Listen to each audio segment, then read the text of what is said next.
Assalamualaikum warahmatullahi wabarakatuh. Kembali lagi dengan kami di Kreator Amatir. Kali ini kami akan membacakan sebuah cerita berjudul Perjanjian Malam Kelam Part 1. Sebelum ke ceritanya, kami mohon dukungannya kepada teman-teman semua untuk membantu mendukung channel ini dengan cara subscribe, like, komen, dan share ke media sosial teman-teman semua. Tidak berlama-lama lagi, langsung saja ke ceritanya. Reno, seorang pria yang terjerat kemiskinan dan utang, mencari cara instan untuk menjadi kaya.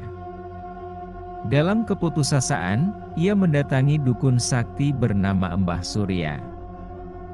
Namun, syarat pesugihan yang ditawarkan bukan sekadar tumbal biasa, melainkan ritual persetubuhan dengan makhluk gaib. Di gubuk tua di tengah hutan, hujan deras mengguyur, petir menyambar. Reno berdiri gemetar di depan gubuk tua, mengetuk pintunya dengan ragu. Siapa yang datang di malam begini? Tanya Mbah Surya, dengan suara serak. Saya, Mbah. Saya butuh bantuan. Saya butuh uang. Jawab Reno, gugup. Kau datang ke tempat yang benar. Tapi ingat, tidak ada kekayaan tanpa pengorbanan. Ujar Mbah Surya, tertawa pelan. Apapun itu, Mbah. Saya siap. Jawab Reno, mengangguk cepat. Kalau begitu, kau harus siap melakukan perjanjian. Bukan dengan darah, tapi dengan tubuhmu sendiri. Kata Mbah Surya, menghampiri Reno, menatap matanya tajam. Maksud Mbah? Tanya Reno, mengernyit bingung. Malam ini, kau akan bertemu dia. Jika kau sanggup menuruti keinginannya, kekayaan akan mengalir padamu. Ujar Mbah Surya, tersenyum penuh rahasia. Lampu minyak berkedip-kedip, dan suara gaib mulai berbisik di dalam ruangan. Mbah Surya mengambil sebungkus dupa hitam dan mulai menyalakannya. Asap pekat mengepul, memenuhi ruangan dengan aroma anyir dan menyengat. Reno merasa kepalanya berputar, seperti ada suara-suara yang berbisik di sekelilingnya.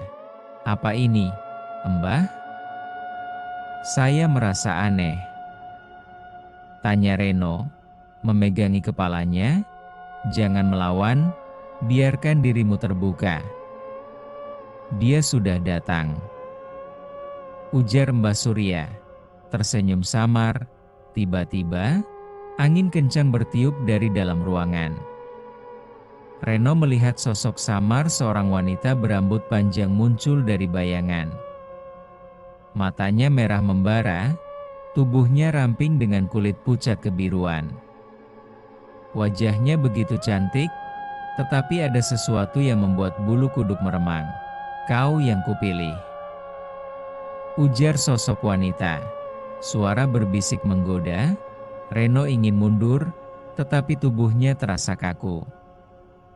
Matanya terpaku pada wanita itu yang mendekatinya dengan gerakan menghipnotis. Siapa dia? Tanya Reno. Gugup, berbisik pada Mbah Surya. Dia adalah ratu dari alam gaib. Jika kau ingin kekayaan, kau harus melayani dan memuaskannya. Sekali kau menerima, tak ada jalan kembali. Jawab Mbah Surya, tersenyum kecil. Reno menelan ludah. Jantungnya berdetak kencang. Sosok wanita itu mendekatkan wajahnya ke telinga Reno, berbisik dengan suara menggoda. Bersediakah kau menyerahkan dirimu padaku setiap malam purnama? Tanya sosok wanita. Mendesis, Reno terjebak dalam dilema. Jika menolak, ia akan tetap miskin dan terbelit utang. Tetapi jika menerima, entah apa yang akan terjadi pada hidupnya. Asap dupa semakin pekat, membuat ruangan terasa seperti terlepas dari dunia nyata. Reno masih berdiri diam, tubuhnya terasa berat, seperti ada kekuatan tak kasat mata yang menahannya. Sosok wanita itu kini semakin dekat, wajahnya hanya beberapa inci dari wajah Reno. Nafasnya dingin, beraroma bunga bercampur bau tanah basah. Jangan takut. Aku akan memberimu apa yang kau inginkan. Kekayaan, kemewahan, dan kejayaan. Tapi kau harus menyerahkan tubuhmu padaku. Ujar sosok wanita, mendesis lembut, jari-jarinya yang pucat dan panjang menyentuh dada Reno, menimbulkan sensasi dingin yang menjalar hingga ke tulang. Bagaimana caranya? Tanya Reno, terengah, suaranya bergetar. Biarkan dia mengambilmu. Terima kehadirannya dan jangan sekalipun menolak. Jawab Mbah Surya. Tersenyum, mengangguk pada Reno. Reno menelan ludah. Sosok wanita itu semakin mendekapnya, tubuhnya dingin namun terasa nyata.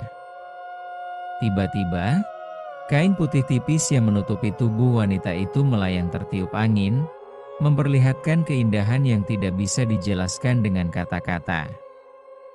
Mata Reno melebar, antara ketakutan dan gairah yang perlahan menguasai pikirannya. Berjanjilah, setiap malam purnama, kau akan menjadi milikku. Ujar sosok wanita. Berbisik menggoda di telinga Reno, tangan wanita itu kini merayap ke belakang leher Reno, menariknya semakin dekat. Jantung Reno berdetak semakin cepat. Pikirannya berperang antara menolak dan menerima. Tubuhnya mulai panas, meskipun udara di dalam ruangan begitu dingin. Dan jika aku melanggar janji? Tanya Reno, menggertakkan gigi, mencoba bertahan, maka kau akan kehilangan segalanya, termasuk nyawamu. Jawab Mbah Surya, dengan suara berat dan dalam. Reno terdiam. Kegelapan dalam mata wanita itu seperti menyedotnya ke dalam jurang yang dalam. Ia tahu, ini bukan lagi tentang keinginan, tetapi tentang takdir yang sudah mulai menjeratnya. Ia menarik napas dalam, dan perlahan mengangguk. Aku menerima.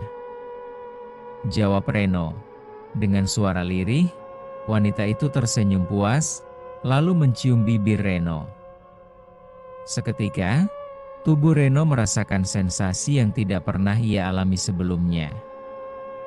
Dingin, panas, kenikmatan, dan ketakutan bercampur menjadi satu. Tubuhnya terasa melayang, seakan masuk ke dimensi lain, dan malam itu, perjanjian pun dimeteraikan dengan persetubuhan mistis di bawah cahaya purnama.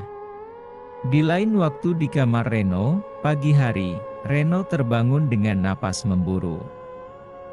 Tubuhnya terasa panas dan lemas. Di balik selimut, ia mendapati dirinya tanpa busana, seperti seseorang yang baru saja mengalami malam panjang penuh gairah. Namun, yang membuatnya bergidik adalah bekas-bekas cakar halus di dadanya, bukti bahwa semua yang terjadi bukan mimpi belaka, apa yang sebenarnya terjadi tadi malam. Tanya Reno, berbisik pada dirinya sendiri. Ia duduk di tepi ranjang, masih mencoba mencerna semua yang terjadi. Namun, pikirannya teralihkan ketika melihat tumpukan uang di meja. Uang pecahan ratusan ribu tersusun rapi, seolah-olah baru saja ditaruh di sana oleh tangan tak kasat mata. Ini nyata. Gumam Reno, mata melebar, meraih uang itu dengan gemetar. Dalam sekejap, perasaan takutnya berubah menjadi kegembiraan. Ia tertawa kecil, meraba uang itu seolah takut uang itu akan menghilang. Namun, Kebahagiaannya terganggu oleh suara ketukan di pintu.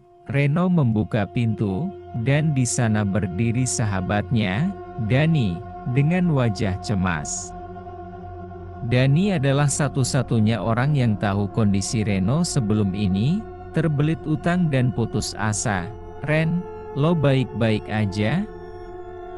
Gue dengar kabar dari orang-orang kalau lo tiba-tiba punya banyak uang," tanya Dani, dengan curiga. "Hahaha, mungkin Dewi Fortuna sedang berpihak padaku," jawab Reno, tertawa kecil, menyembunyikan kegugupannya. "Lo ngapain semalam?" tanya Dani, mengerutkan dahi. Reno terdiam. Ia tidak mungkin menceritakan kejadian aneh yang ia alami semalam. Maka, ia hanya tersenyum kecil dan menepuk bahu Dani. "Udahlah, bro. Yang penting sekarang gue gak miskin lagi. Lo mau gue traktir?" kata Reno, dengan santai. Dani masih menatap Reno dengan ragu, tetapi akhirnya mengangguk. Mereka pergi keluar, meninggalkan rumah. Namun, tanpa mereka sadari, dari dalam kamar Reno, bayangan hitam samar berdiri di sudut ruangan, mengawasi kepergian Reno dengan tatapan tajam. Di malam hari, dalam mimpi Reno tertidur pula setelah menghabiskan hari penuh pesta pora. Namun, di dalam mimpinya, ia kembali bertemu dengan sosok wanita misterius itu. Kali ini, ia berbaring di tempat tidur yang dikelilingi tirai putih, sementara wanita itu duduk di sampingnya, menelusuri dadanya dengan jari-jarinya yang dingin. "Kau menikmati hadiahku, Reno?" tanya sosok wanita, tersenyum penuh misteri. Reno hanya bisa menelan ludah. Dada dan tenggorokannya terasa berat.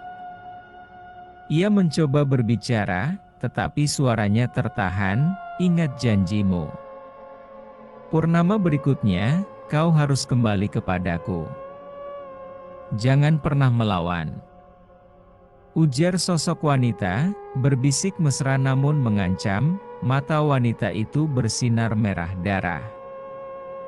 Dan sebelum Reno bisa bereaksi, wanita itu tiba-tiba menindihnya, kembali menyeretnya ke dalam persetubuhan yang tak dapat ia tolak. Mimpi itu terasa lebih nyata daripada malam sebelumnya. Dan kali ini, Reno bisa merasakan sesuatu yang aneh di dalam tubuhnya, seolah jiwanya perlahan-lahan terkikis. Reno terbangun dengan tubuh lemas. Keringat dingin membasahi punggungnya. Saat ia duduk di ranjang, perasaan aneh menyelimutinya. Ada sesuatu yang berubah di dalam dirinya. Ia menatap kedua telapak tangannya, urat-urat kebiruan terlihat samar di bawah kulitnya. Seperti ada sesuatu yang merayap di dalam tubuhnya. Perasaan ini bukan sekadar kelelahan biasa setelah berhubungan semalam dengan sosok gaib itu, melainkan sesuatu yang lebih gelap, lebih dalam. "Kenapa tubuhku terasa aneh?" tanya Reno, berbisik pada dirinya sendiri. Ia turun dari ranjang, berjalan menuju cermin. Namun, ketika ia melihat bayangannya, matanya membelalak. Di dalam refleksi cermin, ia melihat sosok wanita gaib itu berdiri di belakangnya. Menatapnya dengan mata merah menyala. "Kau milikku sekarang. Jiwa dan tubuhmu," ujar sosok wanita, berbisik di telinga Reno. Meskipun tubuhnya tetap di cermin, Reno tersentak, berbalik. Tidak ada siapapun di belakangnya. Namun, di dalam cermin, wanita itu masih berdiri, tersenyum penuh kepuasan. Reno bertemu dengan Dani di sebuah kedai kopi. Dani masih tampak ragu dengan perubahan Reno yang begitu drastis. "Ren, gue gak ngerti. Lo beneran gak mau cerita lo dapet duit dari mana? Ini gak masuk akal, bro. Kemarin lo masih ngeluh gak punya uang sepeser pun. Ujar Dani, sambil menyeruput kopi. Udahlah, Dan. Rezeki gak boleh ditolak, kan? Yang penting sekarang gue udah bisa bayar utang-utang gue. Jawab Reno, tertawa kecil, berusaha santai. Gue cuma takut lo masuk ke jalan yang salah. Gue dengar beberapa orang di kampung ini dulu juga tiba-tiba kaya, tapi gak lama setelah itu mereka menghilang. Kata Dani, mengerutkan dahi. Perkataan Dani membuat Reno merinding. Ia memang tahu cerita tentang pesugihan di desa ini. Banyak yang tiba-tiba kaya, tapi kemudian mengalami nasib tragis. Ia mencoba mengabaikan rasa takutnya, tetapi perasaan bahwa ada sesuatu yang tumbuh di dalam tubuhnya semakin mengganggu pikirannya. Malam ini, Reno kembali merasakan kegelisahan yang sama. Suhu tubuhnya naik, pikirannya dipenuhi bayangan wanita gaib itu. Ia mencoba melawan, tetapi semakin ia berusaha mengabaikannya, semakin kuat bisikan itu di telinganya. Kau bisa memiliki segalanya, asal kau tidak melawan. Sosok wanita. Suara menggema di dalam kepalanya, tubuh Reno mulai merespons dengan sendirinya. Ia merasa tangannya bergerak tanpa kendali, membelai tubuhnya sendiri, sementara di dalam pikirannya, wanita itu menindihnya, mengendalikan setiap gerakannya. Tiba-tiba, Reno tersentak. Ia melihat ke tangannya, kuku-kuku jarinya mulai memanjang sedikit. Urat-urat kebiruan di kulitnya semakin jelas. Perlahan, ia mulai menyadari bahwa tubuhnya bukan hanya menjadi milik makhluk itu, tetapi sedang mengalami perubahan. Apa yang sebenarnya terjadi padaku? Tanya Reno, menggertakkan gigi, berbisik putus asa.